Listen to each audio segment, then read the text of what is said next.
Hi everyone, it's Tarrant. And Stella from Meeple University. Today we'll show you a quick how to play or overview of Deal with the Devil. Let's get to the game.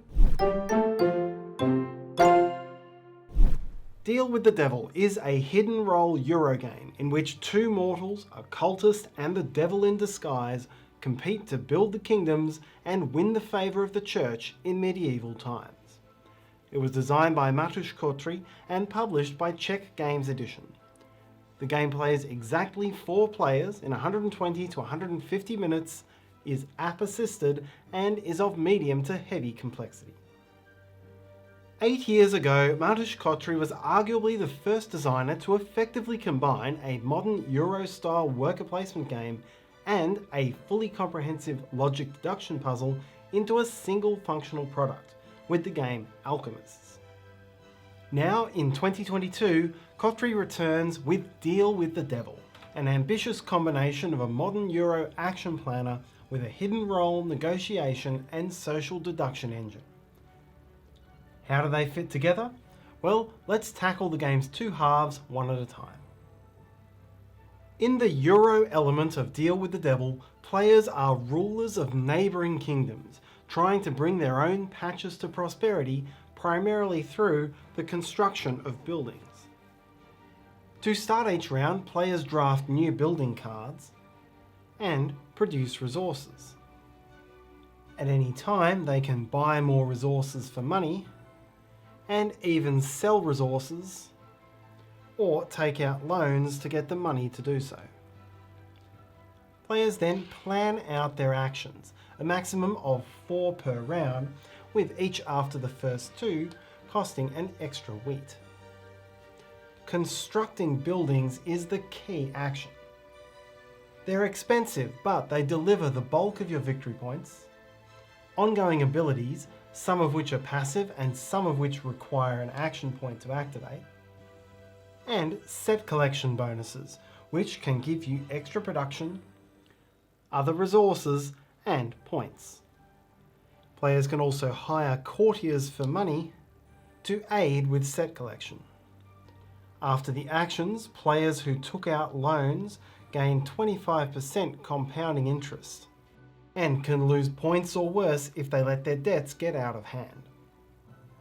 To finish the Euro round, there are rewards or penalties for each player's relative reputation with the church, and this can be gained or lost based on certain actions or buildings.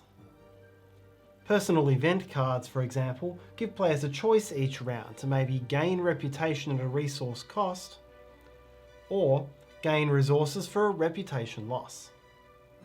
Science buildings in particular can severely harm your reputation with the medieval church, but they serve as wild icons for set collection which may make them worthwhile.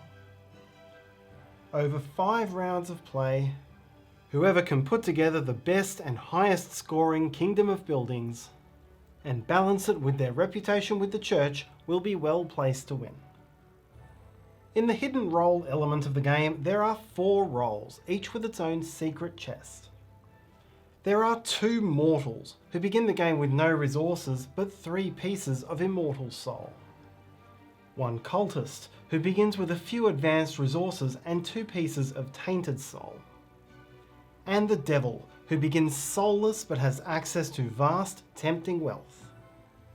All players need money and resources to construct their kingdoms. The devil needs souls to torment in the underworld. The potential for a mutually beneficial trade is obvious. As such, the major part of the hidden role game is the deals. Each round, players may make deals with their opponents to give up resources in exchange for money or their soul. This deal takes place anonymously using the chests.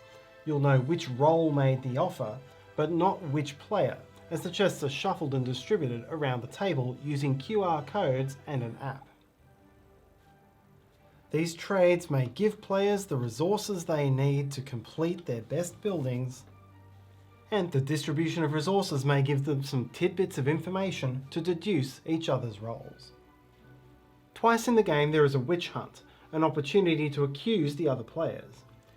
Any player twice accused may reveal 3 soul tokens to gain a benefit, or decline and answer to the angry mob. A useful exercise for gathering information on what deals the players have been doing. The game all comes to a head at the 2 inquisitions, one in round 3 and one in round 5. The chests are loaded and revealed. The devil gains benefits or points for each soul collected. The cultist gets a benefit for each tainted soul sold to the devil. Players except for the devil have the opportunity to guess which of their opponents holds certain roles, with points for correct guesses and big penalties for the target if they're found out early in the game. Finally, all players face the inquisitors, significant sources of negative points. The team can collectively ignore some by bribing them away, and each individual ignores one for each soul held or indulgence spent, and these are gained as rewards for high reputation with the church. Inquisitor penalties are suffered for all remaining inquisitors that you're not able to ignore. Then players gain points for their buildings, major sets, unless they're the devil, and leftover resources, before losing points for cultist souls and debts, and the player with the highest score wins. With engine building, hidden roles and tactical trades, Deal with the Devil has a little bit of everything, but it's the careful and collective interplay of the deals which sets it apart. The mortal players will struggle to build a high quality kingdom without the resources they can gain from taking out a lot of loans, getting in the church's bad graces, or selling their souls. But get in too deep, and the consequences will be dire. The devil can't score big set collections like the other players, so can afford to go a little lighter on buildings and put generous offers on the table for souls. But collectively, more sold souls means more points for the devil and more inquisitors to suffer, meaning the non-devil players need to be wary of being too generous with their souls. In between, the cultists can play both sides, selling souls, especially the tainted ones, to the devil to avoid losing points for them, while also buying souls from mortals in order to try to avoid the inquisitors. The game allows for negotiation, bluffing and social deduction in a heavy game context.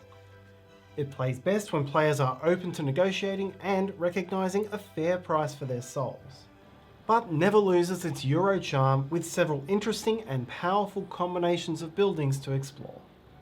All of the game's secretive steps are resolved in the chests, and the app, which is necessary for the game, is simple to use and does not take a prominent place at the table.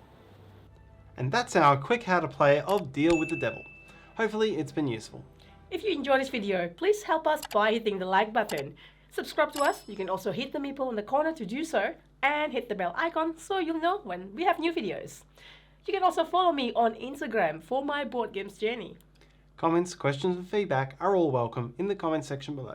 Thanks for watching. See you next time.